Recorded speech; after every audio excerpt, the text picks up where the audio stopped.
Hello, my name is James Fair, and I'm recording this video about mis- and disinformation, conspiracy theories, social media, and online radicalization. This is pitching specifically to the Department of Homeland Security. All right, so first we're going to get into what is mis- and disinformation. So misinformation is a false or inaccurate information spread without harmful intent. However, disinformation is the deliberate use of misleading information. So at left here we have an AI generated image. This would be an example, depending on how it's used, of disinformation if it's used to intentionally mislead the public that Trump and Biden were on the plane together. Okay, so an example of arguably the use of disinformation would be in the lead up to the invasion of Iraq, the rumors of weapons of mass destruction. You be the judger on whether that was mis or disinformation. Many, knowing what the Bush administration knew when it did, do believe that that was disinformation, or at least willful blindness to the facts.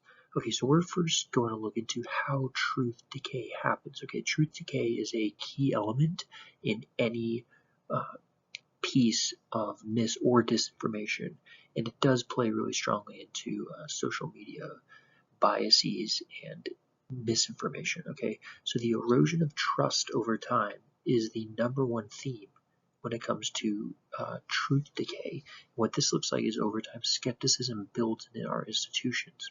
Okay, so something to keep in mind is cognitive bias and polarization. We are already often primed to receive an argument on one side of it before we even hear the argument.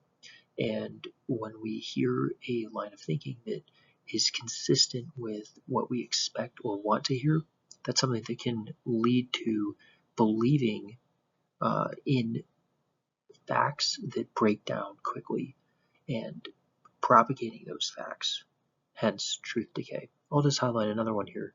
Increasing reliance on the opinion over fact.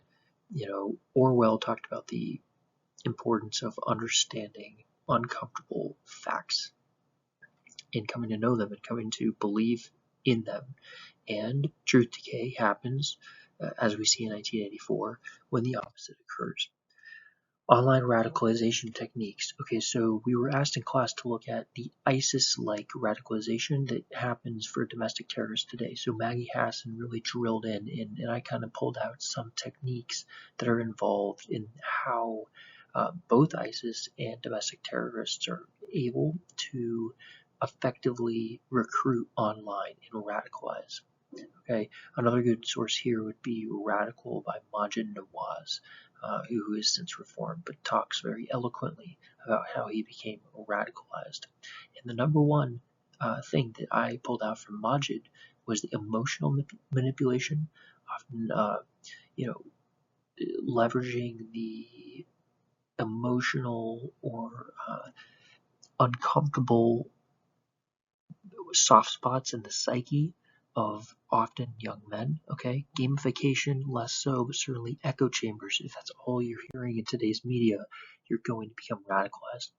All right, and then as we round out the corner here we need to talk about the relevance of deep fakes, and specifically Janequit's for DHS is an example of how disinformation was used successfully or nearly successfully against the DHS itself. Okay, so she recounted an incident in this article that we read here in class about a fake Twitter account that impersonated her.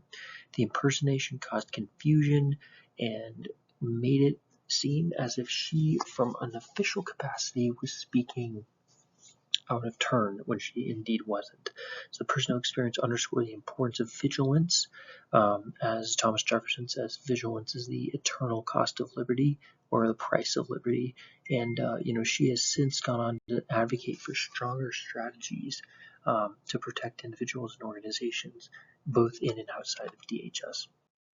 With that said, just a quick org chart pointing to all the facets that DHS is indeed involved with, right? And some references at the end. I will just point out, when we looked at that org chart, every part of DHS, whether they know it or not, is involved in combating or dealing with dis or misinformation, or both. Thank you.